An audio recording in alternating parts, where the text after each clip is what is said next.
Ladies and gentlemen, welcome. You know who it is. It is me, Big Tone. I am here doing my thug thizzle, man.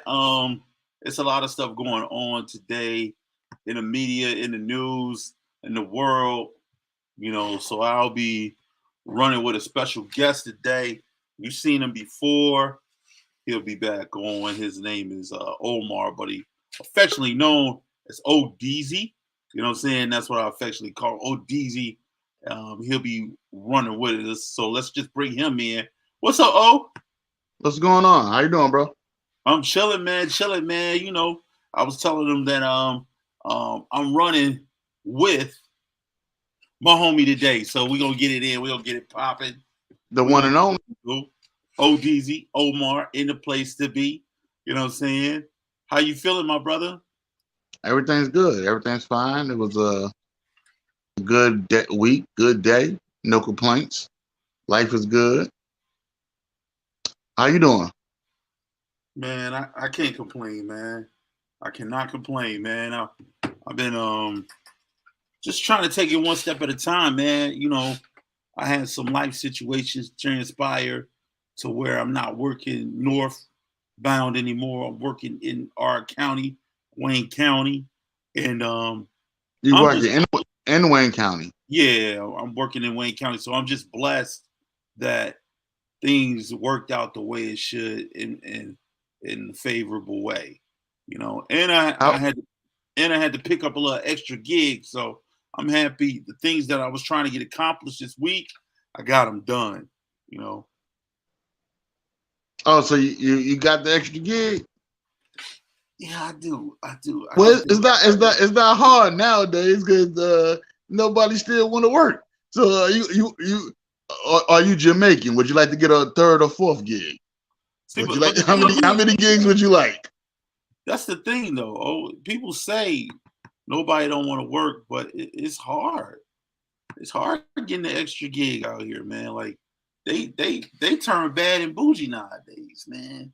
These employers, they want you to go through all these hoops, man. I went through an orientation, and the orientation was for damn near 10 hours, 8 to 10 hours. I'm like, what are we doing? This is ridiculous. So, that's what that was, man. So it's a 10 hours orientation. I know. Wake up. Stay up. Yeah, so people like that. Orientation. If you don't know what this show is, man, this is Mask Off. And normally you would see my brother Jake, Malachi, myself, and Daniel. But today, some things a little bit different. So we're gonna have a special guest with my man Omar. My special guest is Mr. Curtis Gilmore. And he's gonna be talking about his triumph over tragedy today, man. And I have to say, I am honored. I am blessed to even know this young man, man. This dude, we came from the east side vibing. So I'm just happy that things worked out in a positive light with him. Speaking of positive light, I decided to do something that meant to happen. At the top of this show, we do either motivational minute, big words from Tone, but because you my guest, ODZ, I decided we should take it a little bit deeper. So I extend my courtesy to you, my brother, and let's get deep with ODZ. Really? Yes. That's wonderful. You let me get a little spotlight. Get a spotlight, my brother. I even shine a light on you. Thank you. Well, today's topic, I understand that we're getting into some violent issues, and I just noticed today that a lot of the my friends and close friends was dying. It's ironic that I just noticed this. Died from violent encounters, and no one's dying from health issues. We well nowadays also, but we at the age where we should be looking after our health more better. But I noticed a lot of my close friends actually passed from um violence, gun violence actually, and that's something that we have to be more aware of and work with better and stay away from. And it's just that um I'm glad that some brothers, me myself, and a lot of people was able to navigate away from them situations by staying positive or staying mindful, vigilant to what's going on in today's world and society. And I just want to give thanks to the Lord, give thanks to my mom, to my family for even the street for making me able to overstand situations and see what was coming to me in negative fashions. Because it came many times, just like everybody else, many times. And that's all I gotta. And that's like Forrest Gump, and that's what I gotta say about that. You know what? That's what's up. That's what's up, my brother. That's what's up, man. We appreciate those words, man, and thank you for blessing us with your presence here on Mass Golf Podcast, man. Um, I just feel like to kind of piggyback off what you was talking about. Life is precious. You know, life is something that we tend to take for granted at times, man, because we don't know the severity of trials and tribulations. We get brought into this world with almost like in a spoiled sense, you know, and then we learn and navigate through life. But there's a flip side to being here, and the flip side is understanding that we could be here today and be gone tomorrow. You know what I mean? So your legacy and what you're able to accomplish in this world means something, and it's supposed to be the positive things that you are able to do. You know, so I just want to bring light on that.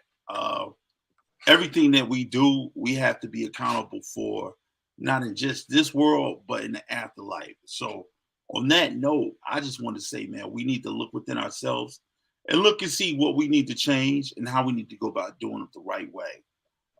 Just last week, I was just telling you about how this young man got shot and killed by the police. They put 35 rounds in this young man. He was 20 years old, and he was going through a mental health crisis. And we spoke in depth about what I think that's going on today with this whole synthetic weed and everything, and them legalizing. I think it's attacking our kids. I think at the end of the day, these kids are not capable of dealing with things of that magnitude. So it triggers something in them, and it turns them wacky, bro, wacky. So he was having a mental health episode, and the police was sent there to help kind of escort him to a mental facility. But that young man wasn't able to get there because he lunged at an officer with a knife, and they opened fire on him. And you know, it's a lot of this stuff going on today, and we just have to be careful. One of the things that I spoke about on this show previously about what life would be without guns. Like, do we actually need guns? And is it something that we should even have? You know what I mean? How other countries are able to have how can I put it? Have a decent way of living without the Second Amendment. You know what I mean? So You know, it's funny you said that because I just spoke to my close friend about that same situation, and he was saying how when he had a firearm with him, how he felt more prone to go to more dangerous environments and situations that he wouldn't go to otherwise. And I agree with that because I have done it too. But at the same time, you want it to at least be in arm's reach. You don't want it to win. That's something that you need to protect yourself, your well-being, your family, and then you have then you when it's time, because who says when it's time when you're gonna need it? Then you're looking for a knife or a baseball bat or something to protect your family. And you get what I'm saying? I'm just saying that at least have the option to know where is it at or if you need it. What if it was a devastating thing where it was something happened like where things was getting desperate with like the tissue, like during Corona, where there's no tissue, or people was getting desperate and they come to people's homes now for basic everyday living. Wouldn't you at least want to have the chance to protect your home and protect your family? What if a race war began? I mean, I'm just giving examples of what anything could be going on nowadays, and I would like for at least a chance to protect my daughter if I had one, my wife, babies, children, mothers. My whole thing about that is you should be able to catch a fade. You know what I mean? Knuckle up, catch a fade. But I'm talking about what if it's not about, what if it, like I said, what was the disaster happened, and like let's say, give you an example. How we on the online right now on Wi-Fi. What if all this go out? What if this went out for 6-7 days, and just, you know how much panic and devastation would go on? People be going to people's homes, no electricity right now, because we live off of the phones now. People can't charge their phone. It would be panic, no gas. And wouldn't you rather have a firearm to at least protect your home and not be gone off the 7th day? At least you want to be there on the 8th day. That's what I'm saying. I hear you. And those are things that can't be disputed. Sometimes you need them for, like you say, for situations that may be unsettling, you know? Yeah. But, you know, I want to steer the conversation. I want to bring out the meat and potatoes. Normally, this is why I call the main topic of the discussion today. I want to bring out my guest, Curtis Gilmore. I'm sorry, and we're gonna bust it up for a minute with this brother. It's called TriumphOvaTragedy, and for you didn't know, we here every Friday at 9 p.m. If you want, you can like and subscribe. But I'm gonna bring the young brother in. You ready? You ready, O?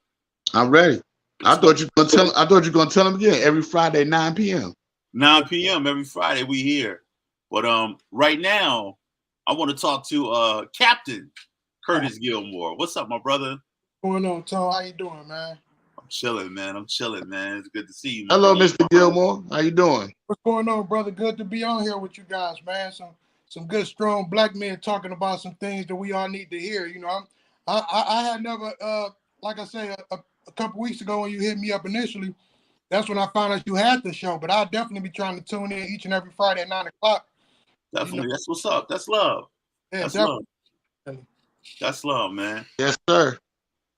I appreciate you, man. So my focus today is kind of for you to tell your story. Right. You have a very powerful story, bro. And it's a lot of people who haven't heard it that needs to hear it.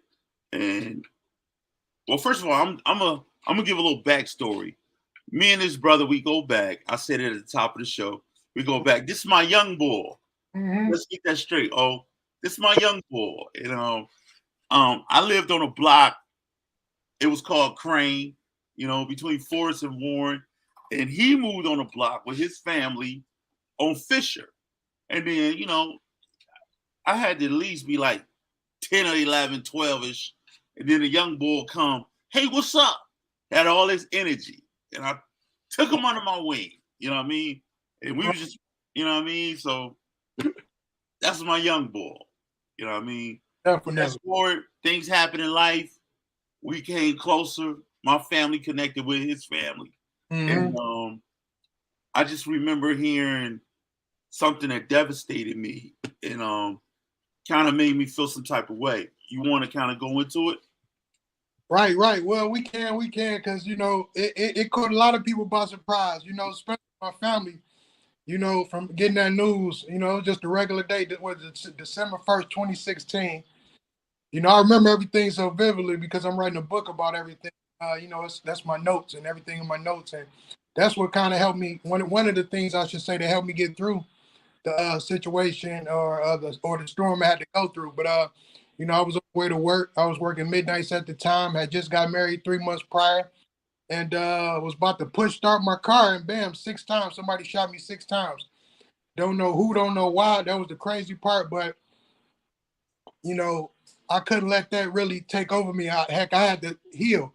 It took some healing to get through all that, you know. But you know, one thing, it would have made sense if I knew what enemy I may have had, or you know, if it would have been understanding it to, you know, somebody trying to take my life in such a way, such a manner. But you know, fast forward, I had to get through that. I had to grow through all that, and it kind of lifted me up to be a much better man overall, and be more focused more than anything. You know, it only added fuel to my fire because I was always a self motivated person. You know, that's just you know, I guess my DNA, and I believe God kind of made me to be that person to get through the situation I had to go through. You know, not only He don't give you nothing you can't handle. You got to know that at the end of the day, and I was thankful to for my faith to be elevated in such a way, because that's how I got through that situation. Still get through the situation and still growing and sharing my story. You know, just the testimony I had, because I just like to be used in such a way that it bring others closer to whatever situation or problems or troubles or inconveniences they may have. Because I was just a regular guy, I should say. And, you know, I had to, you know, just the struggle I had to deal with and everything. You know, I was in a hospital for about a year, nurse home for about 2-3 more years after that. So I just got home right before the pandemic, and it was all God's timing, because that was right before that the coronavirus and everything happened. In the nursing home I was present at, that happened to be, they had a real breakdown in there and everything, a real breakout, I should say, because they was on the news and such things. But that was just another, you know, God just spared my life. You know, above anything, God spared my life. He continuously spared my life and everything, because just for all us to be survivors of the coronavirus, because I was just talking to somebody the other day, that was touching just about everybody. It could have touched you, could have touched our loved ones, our spouses, or whatever the case may be. And a lot of people didn't survive through that. And, you know, I just like to be considered as a survivor. And it's a quote. You know, I know we all heard the New York, they got that little quote: if you can make it here, you can make it anywhere. And one thing I like to say about Detroit, if you can survive here, you can survive anywhere. You know, we built on survivor. You know, we strong, tough-minded people here. And that's why I believe I was, I mean, I know we all heard the paid in full.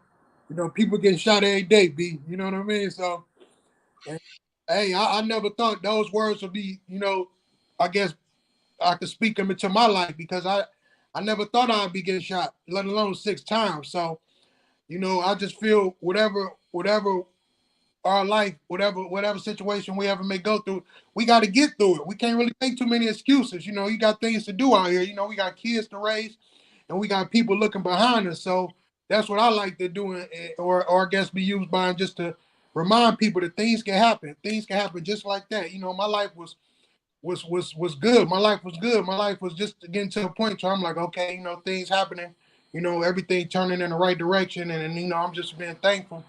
And then bam, another inconvenience. But you know, I'm still here, still able to bring my dreams to reality, I should say, because one thing I always well, I guess the goal, the dream I was working on at the time was a food truck, because I was doing a little catering at the time and things, and I had just purchased a food truck and renovating it, and at the time of the shooting, I actually had it in a body shop, so it was like getting the body work done at the time. But you know, fast forward to things to where all the things I lost, you know, I was able to get it back 100-fold. And you know, if you heard in biblical terms, the book of Job, you know, to where he was lost, he was tested by the devil, and he just kept his faith. He came out on the winning end, and I was just, so many people was you know, telling my story is to, you know, read the book of Job, or book of Job. Not saying I'm this perfect guy, man. You know, I got problems just like else. We all seeing it, and whatever the case it may be. But just to be in the same breath as that, you know, I start, you know, doing some research on it, more so into the actual Job story, and that's all the things I lost. I've been gaining back, and here we are now. You know, just to be alive still, in spite of all things, and just to be able to tell my story and still be able to bring my dreams to reality to such a a level I never even may have thought, you know. So I always just speak on preparation, just being prepared. Because one prayer I always used to say is, God, prepare me whatever may come my way, good or bad. Let me survive whatever, you know, because even success, you got to be prepared for that, because a lot of people speak on it, but we, you know, some of us not even, you know, prepared for it. Because my father always said, you know, be prepared what you ask for, because you just might get it, you know. So here I am, you know, able to, all the things I've been speaking to existence and praying for and writing down and jotting down, it's been coming to reality. And I gotta say, I'm somewhat prepared for it, and things kind of happening for me in a good way. So you know, so that's the starting point. But you know, like I said, I'm here speaking with you guys and everything, and you know, I ain't got no excuses. I still got things to do. You know, like I said, it only added fuel to the fire. Me getting shot 6 times, and like I said, I had just got married 3 months prior, and my ex-wife ended up leaving me. You know, I don't fault her, but I believe that everything is necessary for the story. You know, I believe it was supposed to end like that. It's supposed to start and end just like that. And because that only made me want to be successful even that much more, or want to make my dreams come to reality even that much more in spite of what happened. Like I say, no excuses. We survivors here in this city. So, and you know, I'm still, you know, bringing it to reality, and still things has just been transitioning. And you know, I got a lot of people waiting on my business to hit the public, and I'm just trying to, you know, be ready for it, to be take on and be able to I guess grab any success or any motivation, and whatever may come my way, just be ready for it, you know. So that's why that's why, you know, my focus is right now. My energy is just getting, you know, my business off the ground, because I believe it's gonna be a legacy changer. Because one of the things that I was thinking for when them 6 shots came was I couldn't leave my kids. I still remember like yesterday. I was just, you know, like I can't like I got to raise my kids. I got a son and a daughter. And my daughter just entered college, John Hopkins University, on dance scholarship, and my son is in the 10th grade. He plays. Congratulations. Oh yeah, it's a blessing. It's a blessing. And my son, he's doing good. He's running track and everything. Just set a record for freshman track record. You know, so my kids, I just want to be a part of their life. And things been coming working out for me, I should say, in spite of what happened to me, as far, you know, just had to going through that, still in a wheelchair at this point. But you know I will walk again. Just start getting a little feeling, you know, what you call it, physical therapy and whatnot. But it's just, you know, in spite of all that, I still got things to do. I can't let that hold me back or make excuses. Like I said, it don't you want it that much more. So I am still striving and still moving forward. And you know, I believe, you know, I play basketball coming up on all levels, high school, college, semi-pro, and all that. Yeah, And I used to cook him back in the day. I just want to point that out.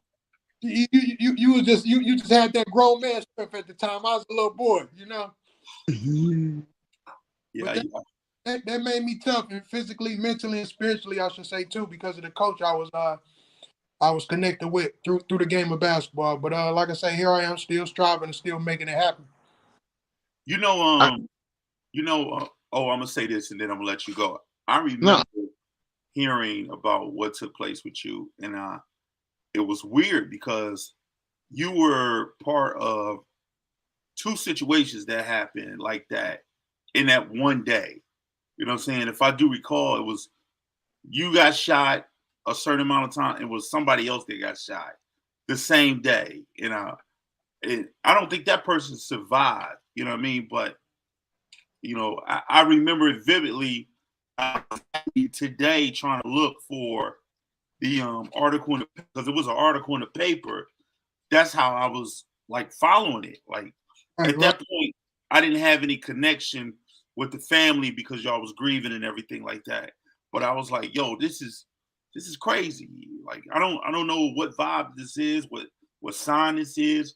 I don't know what this brother doing. I just pray everything works out, that everybody okay that's connected to him. Right. You know.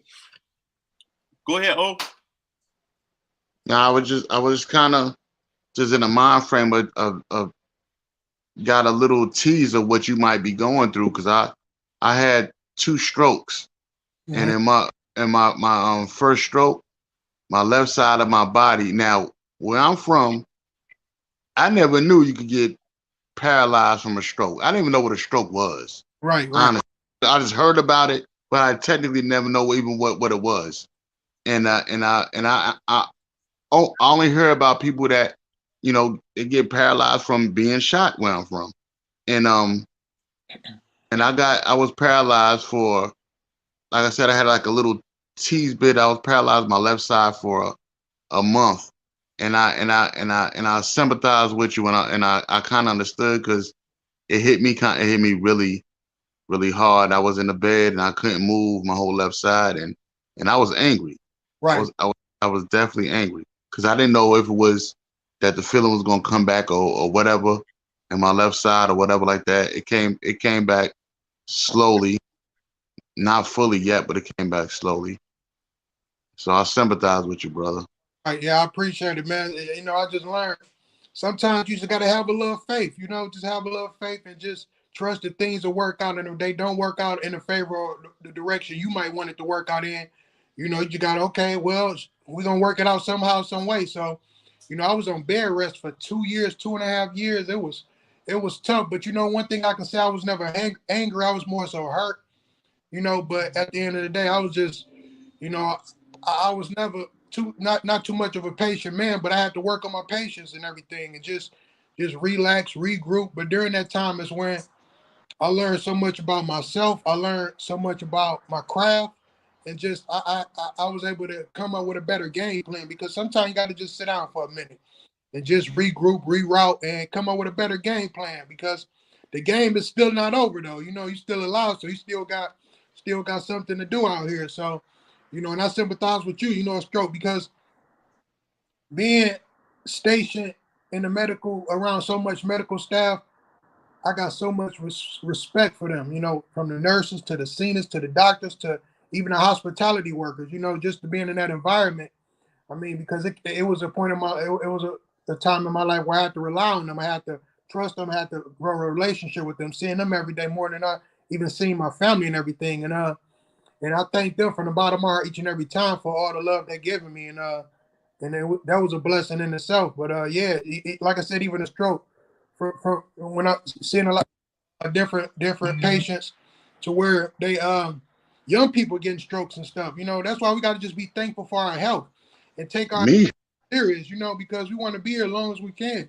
It's too many other things that can take us out, especially our culture, our people. You know, from violence. You know, just diabetes and stuff like that. So, you know, so that's why I'm like, you know, if it's something that's in our hands, we can take care of, which is like eating the right foods or just taking better care of our body, you know, just to give us a, you know, time on this earth a little longer, because that's the main thing, just to be able to raise our children and whatnot. So that's what my goal is. That's where I got my motivation. Like I say, just to still be able to be around for them and take care of them. You know, that's my motivation. My kids are my motivation. So that's why Oh man.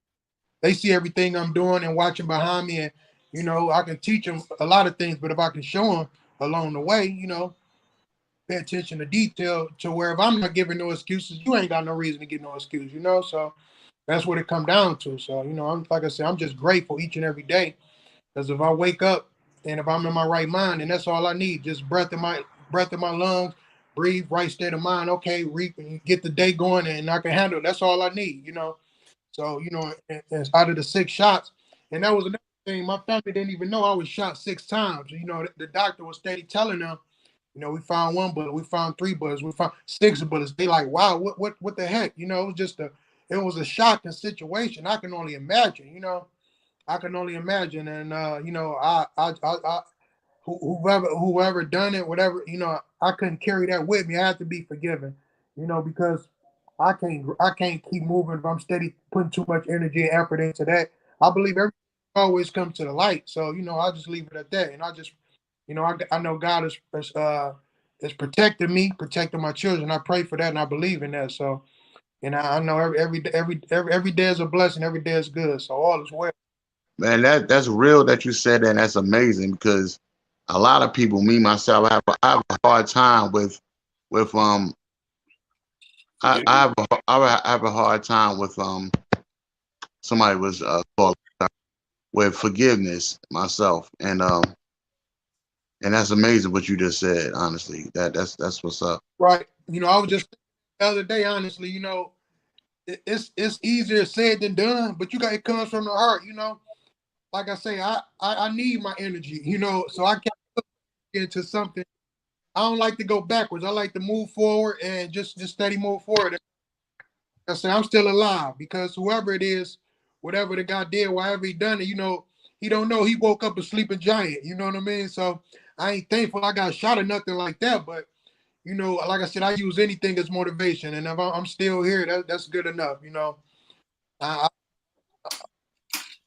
From what I know about you, it's almost like that motivation and that go-getter attitude was instilled in you as a young man, just watching your pops and his drive to be an entrepreneur. You know, when I first met them, there was a certain restaurant that was in the city of Detroit called Alabama Style Chicken. A lot of people may or may not remember that, but his pops used to be an entrepreneur, franchiser in that in their franchise. So yeah. that go-getter attitude, I know where it come from. You know, especially with your mom. Your mom was such a go-getter herself, you know, with the work she put in to be successful in life, with, you know, just maintaining a household with you and your siblings. So I know the history of the family, and one of the things I can speak on, as far as patience, you know, just listening to you changed my perspective on a lot of things, because that's something we don't necessarily do. We don't fall back and regroup and think, you know what, I'm gonna let that go. Because me personally, that shit would be on my mind 24/7, 365. You know what I mean? You know, Right. you know what though? You can't really say I like I'm thinking what you're saying, but you really don't know what you really actually do to you in them shoes though.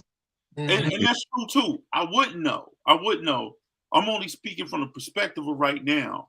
You know what I mean? In his perspective, I understand completely. Like, at the end of the day, I gotta keep pushing because there's certain entities that's making me push forward. Like Right. my kids, like my family, and my plan that I have haven't been fulfilled yet. So I get all that. Again, I'm just speaking from a regular guy perspective. I'm gonna fuck somebody up. I'm Right. sorry. My mind immediately went to some negative stuff. Immediately when he said that, man. Especially when I'm not out here doing nothing in these streets. I'm going to work every day, provide for my family, then I turn around, bang, bang, bang, bang. Yo, whoa. You know what? In that time, well, first I'm gonna get to that. Then I go back to my dad being an entrepreneur and everything. But at that time, I was just fighting for my life. You know what I'm saying? Right. I didn't even have time to think or get mad. Heck, I woke up, couldn't move. I'm like, you know what I mean? What's going on? Couldn't talk. You know, I had a breather machine for some months. Oh man, I don't even remember how much time, but I couldn't eat for about 6-7 months. I was about 205 solid. I went down to 135 pounds. You know, I couldn't eat or drink. I had this tube going through me, just giving me the protein because it was a lot going on at that time. Like I say, I never had the time to be angry and nothing like that. And I'm thankful because that would have been wasted energy and everything. I'm thankful that I'm built how I'm built. I'm thankful, you know, because if you'd have asked me how I would have been feeling and this, that, I would have been like, but I that wasn't the feelings that was going through my mind or my body or my heart at that time. I was just like, how do I get out of this situation now? You know what I mean? All other stuff, you know, I didn't, you know, you're right. You are right. But like I said, I believe everything comes to the light. You know, everything always comes to the light. It may take a little time, but right now I'm thankful, you know, because idle time is the devil's playground. And I try to, upon coming out, before I got out, before I was able to come home, I was spending so much energy on trying to get home or what I'm going to do when I get home or just trying to figure out what I was going, you know. I'm just thankful at this point that I'm still able to take care of myself because there was a point in time that I'm like, well, if this is what it is, this is what it is. I still can't make no excuses just to be able to take care of myself and just to be able to do the things I'm able to do. I'm grateful for that. You know, I ain't got time to wait. I ain't. That just showed, it woke me up in a matter to where I ain't got time, you know what I mean. No time to wait. I ain't got no extra energy to waste it off on some, some bum or whatever the case may be. I got things to do because I'm trying to make a life for my family, for my last name, and everything, and all that kind of stuff. Like I just stay busy. Like now, Mr. Gilmore, yes, sir. did they attempt to take anything from you? What do you think was an issue like a robbery? And of course, that's what they said in the beginning stage. I couldn't even talk. My ex-wife was doing talking and whatnot. Or I remember answering a few questions for the detective, but you gotta know this is the city of Detroit. So come on, you already know how it's gonna go down with them as far as they policing. But no disrespect, I'm thankful for whatever they did, they tried to do or whatever. But like I say, when I was able to speak up for myself, when I did call back, I think they had another detective. That detective went to another precinct. So I was like, you know what, that was years later in a sense, because like I said, I was in the hospital for a year. Couldn't talk for about 3/4 of that year. Then got to I was like going through so much with my ex-wife, and it was a lot at that time. But like I say, I believe everything gonna come to the light. That's why I know things gonna get taken care of, wherever that may be, whatever. So I just moved on from that. And right now I'm spending too much energy on what I'm trying to do, on what I'm able to do, on what So, God is blessing me with, you know. so let's focus there. What exactly are you doing? Right. So like you said, yeah, been that's actually who I talked to before. I was talking to him before when we started the interview. So I was checking on him, just communicating with him, whatever. But that's how I learned the restaurant business. I thought that was me. Yeah, he with the Alabama style chicken. Then he developed his own business, which was Southern Fork on Warren and Chalmers. And just being under that, working with my sisters and my siblings, just learning the business. And then my grandmothers being the phenomenal cooks they are. Sunday dinner, I know you're familiar with that too, Tony. Sunday dinner over on Fisher and Kirchville. My grandma Mackie, just like the Southern Fork, we was over there every Sunday, full course Southern meals, you know. So and I can just attest to that. Yes. right, Yes. I'll see you there years later, but just to be around that and knowing the business and being a foodie myself, you know, so it was always a dream.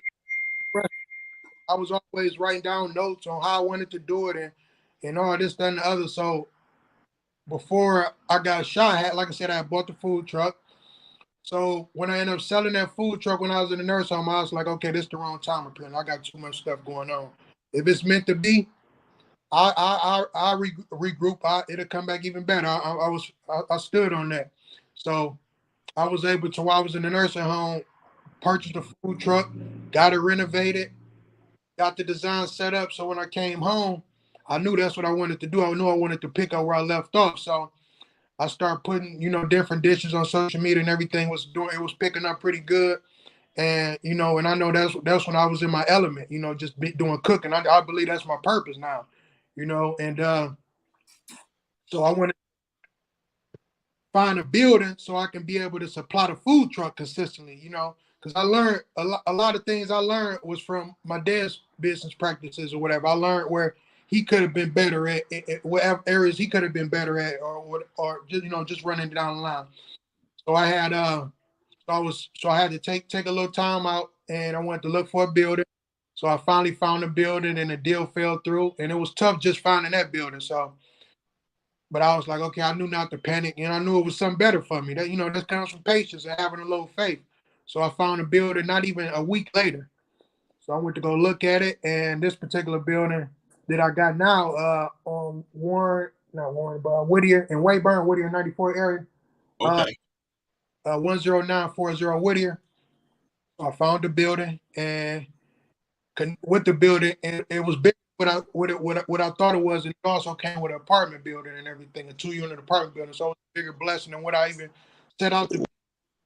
And that's where I'm at now. So here I go, one is just a little kitchen, just a nice little kitchen commercial, get my equipment in there just to supply the food truck. So here I go, God bless him with a kitchen plus the apartment plus it was a nice size kitchen to where I'm gonna be doing private dining in. So I'm building everything from the ground up, so it's taking a little time. So I want to perfect it.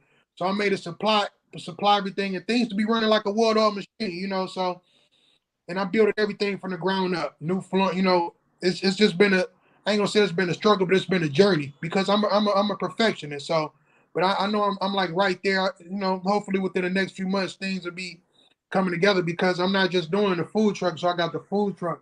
I'm doing the private dining. I'm doing carry out, and I'm doing catering as well. And not to mention, you know, just to be doing interviewing and mentoring our young men. That's where that's why I love to see you guys doing what you're doing because there's so many young men who don't have no direction or nobody to teach them how to be a man. You know, I was thankful just to be having the right man, the right group of men behind me, you know, to teach me along the way. So that's one of the main things I want to do. So just the food business is going to position me to have free time and just to, you know, just give me a bigger platform to be able to, you know, help the youth behind us because no direction, no understanding on what it takes to be a man, a provider, and just to be a father. So now, well, what kind of food could we expect from your food truck? What do you have? Just about everything from soul food to Mexican food to pasta. I mean, I do it all because I'm a foodie myself, and I was just telling somebody this. I'm like, all the stuff I like to eat, I learned to perfect it, and that's where I'm at. Like it's the real deal, you know. Not to toot my own horn, but it's something I like to do, and I do it all. Like I said, I'm a perfectionist, so you know, the food is gonna speak for itself. Food is What gonna. would be your specialty dish? What would be like the go-to? I can't say because it's all good, you know, from a lamb chop. Good answer. Good answer. It's all good. Like it's the real deal. It's the real. And just the other day I was talking to this brother on the phone, and I said, "Yo, before we get off this phone, you got to tell me the truth. Who's making all this food, man?" And he like, yo, is he doubting your skills, man? Is he done? You heard what he said? Right. He ain't the first. Oh man. He's not the first person that came at me with that. So wait, you got a ghost cooker? I heard of a ghost writer, but you got a ghost cooker. And I never heard of that. Well, see, that's the thing. I know all the women in his family throw down. You know what I mean? So that's why I'm like, yo, such and such must have did this. Such and such must have had to do that. Well, he like, no, it's me. So I know how his grandma cooked. So if he studied under his grandma, I know it's fire. Right. All the women in my family, you know, just like I say, I love to eat. So I have to know how to take care of myself. So I always believe cut the middleman out. So if I'm able to make it myself, then I ain't got to rely on nobody else to do these things. You know? You can't cut grandma out of the deal. She's like cut the middleman. You still stole her recipe book. My grandma's is where I got the motivation. So that's where it started at. Yeah, I dig it, man. R.I.P. to grandma, man. She was good people, man. R.I.P. What I want to say, my brother, I'm glad you was able to come on the show. I have been wanting to talk to you for such a long time. And that mentoring piece, that's a great component, man, because I think in this city, we don't have black men teaching other black men, black boys how to cook. You know what I mean? And so that's a very good thing, bro. That's a very good thing, actually. That's a big problem. Actually, I'm gonna be having a lot of different programs just to help.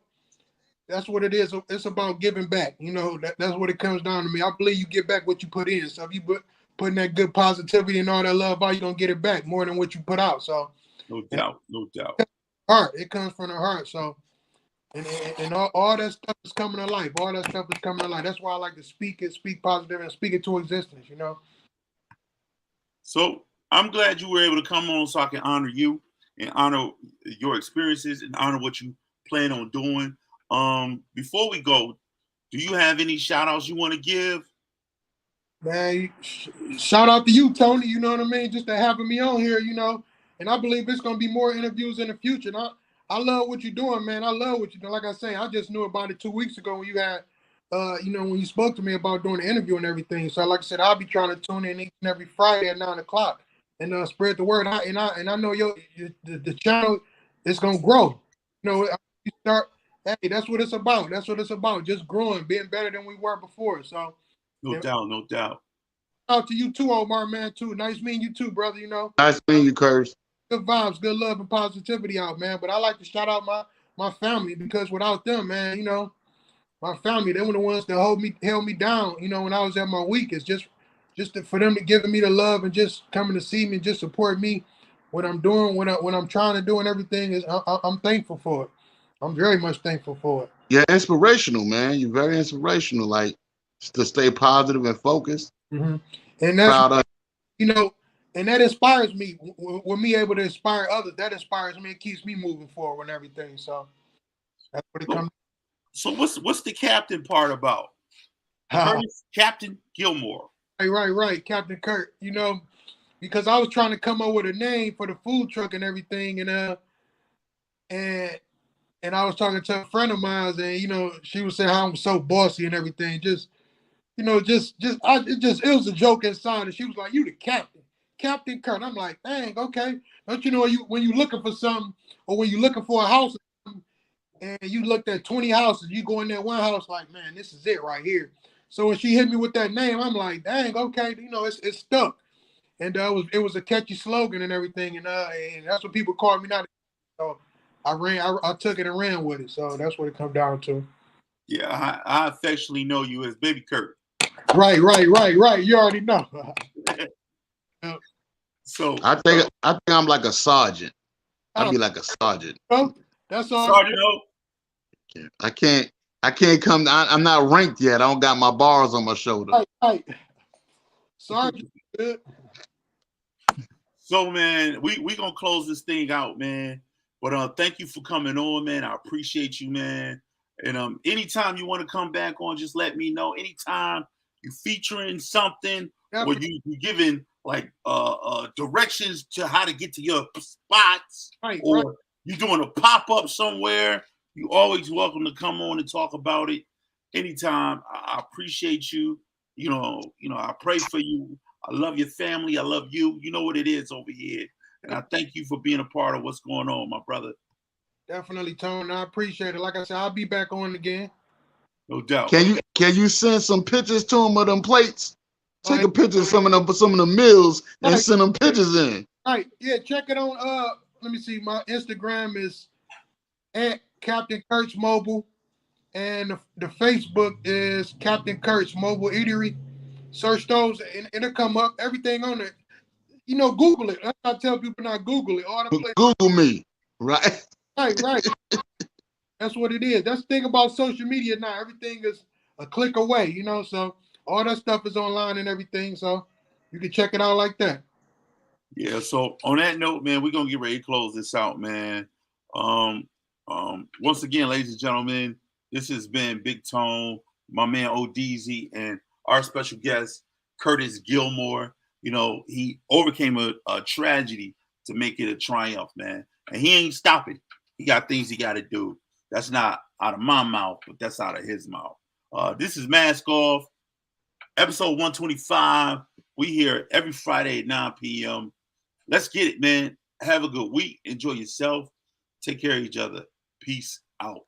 We out. Hello, Good people.